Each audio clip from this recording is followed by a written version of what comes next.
बाबा जी की भक्त गुरुप्रिया जी एकादशी के दिन नैनीताल में अपने घर से मंदिर जा रही थीं। रास्ते में उन्हें पाषाण देवी के पुजारी जी मिल गए। एकादशी का सीधा देने के लिए वो उन पुजारी जी को अपने घर ले आईं। पुजारी जी ने सीधा लेने से मना कर दिया और कहा कि रसोई में जो भी भोजन तैयार है उसे उन्हें करवा दें। श्रीमती गुरुप्रिया ने उन्हें बैठने के लिए आसन दिया और थाल में भोजन सजा कर ले आईं।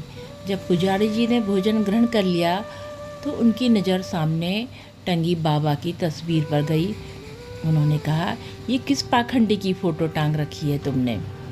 पुजारी जी की इस बात से गुरुप्रिया जी नाराज़ हो गईं।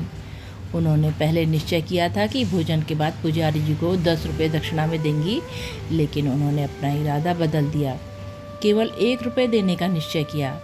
उस समय श्रीमती गुरुप्रिया के बक्से में एक 10 का नोट और एक रुपये का नोट था। उन्होंने पुजारी को 1 रुपये का नोट देकर विदा कर दिया और पुजारी जी चले गए। इसके बाद गुरुप्रिया जी लीला माई के घर गईं। वहाँ पर बाबा ठहरे हुए थे। बाबा के भोग की तैयारी चल रही थी और सुबह से ही स्वयं को कमरे में बंद किए हुए अकेले ही बैठे थे। भोग के समय गुरुप्रिया जी भी वहाँ बैठी थीं। बाबा ने बहुत थोड़ा ही भोजन ग्रहण किया। जब लीला माई ने बहुत आग्रह किया तो बोले, आज गुरुप्रिया ने हमें बहुत खिला दिया है और हम इससे 10 रुपये भी ठग लाए हैं। गुरुप्रिया जी को बाबा की यह बात समझ में नहीं आई। उन्होंने अनुमान लगाया कि बाबा का तात्पर्य केवल ब्राह्मण को दक्षिणा देने से है। वो बोली, 10 रुपये नहीं बाबा, केवल 1 रुपया। बाबा ने अपने कंबल के भीतर से वही 10 रुपये का एक नोट निकाल कर उन्हें दिखाया और गुरुप्रिया के बक्से में था।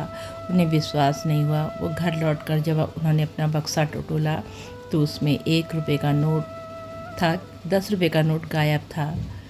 अब गुरुप्रिया जी की समझ में आ गया कि जिस पुजारी को खाना खिलाने के बाद 1 रुपया देकर उन्होंने विदा किया था वो बाबा ही थे। इसके सिवा ऐसी लीला और कौन कर सकता है। जय हो नीम करोरी बाबा की सदा जय हो, माँ सिद्धि की सदा जय हो।